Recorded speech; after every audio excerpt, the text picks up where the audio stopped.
Operation सिंदूर को लेकर विदेश मंत्रालय प्रेस कॉन्फ्रेंस कर रहा है, सुनाएंगे। Commander Vyomika Singh. With that, I hand over the floor to Foreign Secretary. Sir, over to you. Thank you Radeep. नमस्कार, गुड आफ्टरनून, आप सबका स्वागत है। और मैं सबसे पहले अनुरोध करूंगा कर्नल सोफिया कुरैशी से कि वो आपको आज तड़के सवेरे से हुई घटनाओं से अवगत कराएं। Colonel Qureshi. Thank you sir. नमस्कार। 8 से 9 मई 2025 की मध्य रात्रि को पाकिस्तानी सेना ने सैन्य बुनियादी ढांचे को निशाना बनाने के इरादे से पूरी पश्चिमी सेना पर भारतीय वायु क्षेत्र का कई बार उल्लंघन किया। यही नहीं बल्कि पाकिस्तानी सेना ने नियंत्रण रेखा पर भारी कैलिबर वाले हथियारों से गोलीबारी भी की। अंतर्राष्ट्रीय सीमा और नियंत्रण रेखा पर लेह से लेकर सर क्रीक तक 36 स्थानों पर 300 से 400 लगभग ड्रोनों का इस्तेमाल घुसपैठ का प्रयास करने के लिए किया गया। भारतीय सशस्त्र बलों ने काइनेटिक्स व नॉन काइनेटिक साधनों का उपयोग करके इनमें से कई ड्रोन्स को मार गिराया। इतने बड़े पैमाने पर हवाई घुसपैठों का संभावित उद्देश्य वायु रक्षा प्रणालियों का परीक्षण करना और खुफिया जानकारी इकट्ठा करना था। ड्रोन के मलबे की फोरेंसिक जांच की जा रही है। प्रारंभिक रिपोर्ट्स से पता चलता है कि वे तुर्की के असीस गार्ड सोंगर ड्रोन्स हैं। इसके उपरांत रात में पाकिस्तान के एक सशस्त्र यूएवी ने भटिंडा सैन्य स्टेशन को निशाना बनाने की कोशिश भी की, जिसे पकड़ा गया और उसे निष्क्रिय कर दिया गया।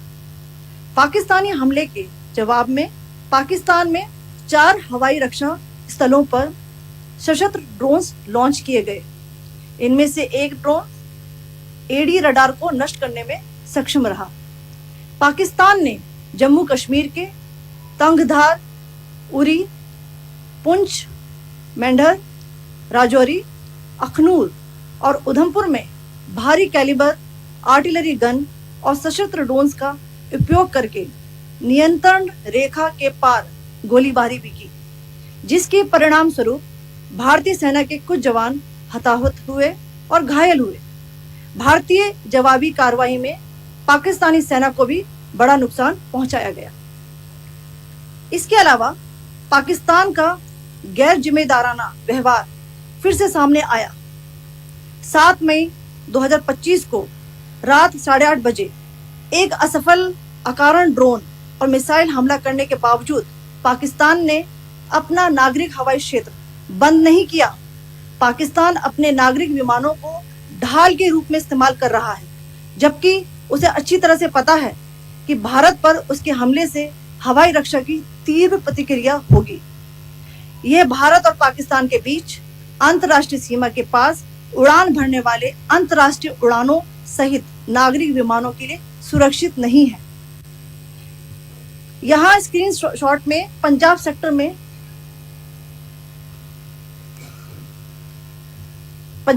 में हाई एयर डिफेंस अलर्ट स्थिति के दौरान एप्लीकेशन फ्लाइट रडार 24 का डेटा दिखाया गया है।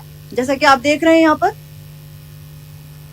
भारतीय पक्ष का हवाई क्षेत्र घोषित बंद के कारण नागरिक हवाई यातायात से पूरी तरह से रहित है। कराची और लाहौर के बीच के हवाई अड्डे मार्ग पर नागरिक एयरलाइंस उड़ान भर रही है। हाई अलर्ट किया गया है विमान फ्लाइनेस एविएशन का एयरबस 320, जैसा कि आप यहाँ देख रहे हैं, जो कि शाम को 5:50 बजे दमम से शुरू हुआ और रात को 9:10 बजे लाहौर में उतरा। ये सारा डिटेल्स आप यहाँ देख रहे हैं, ये डिटेल्स यहाँ लिखा हुआ है। Can you see this?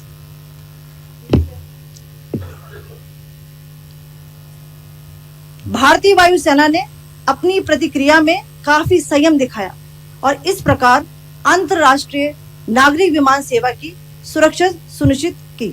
धन्यवाद। जय Hind.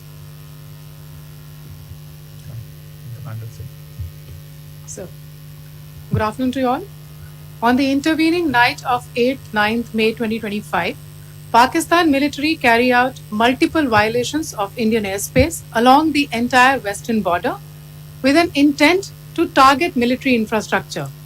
Pakistan military also resorted to firing of heavy caliber weapons along the line of control.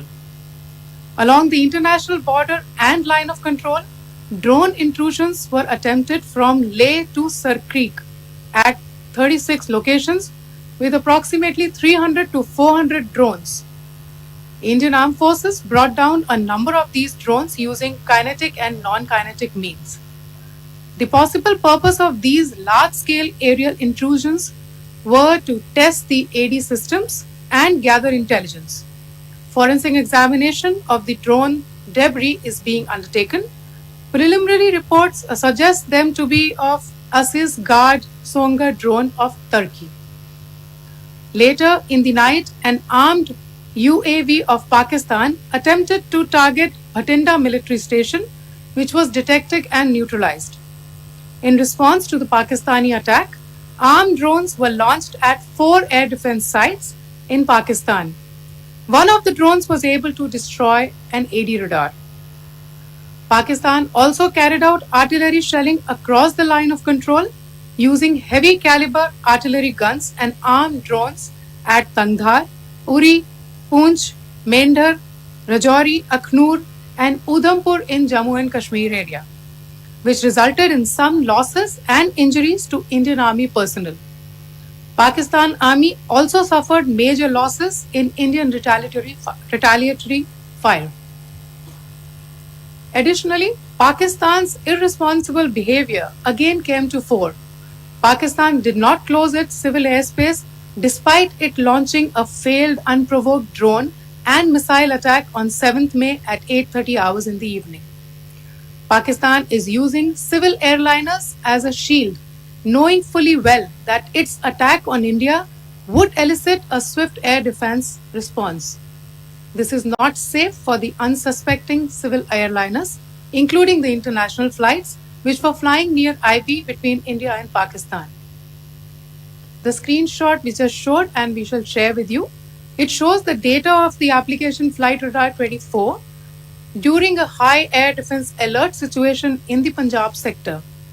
As you have seen, the airspace on the Indian side is absolutely devoid of civil air traffic due to our declared closure.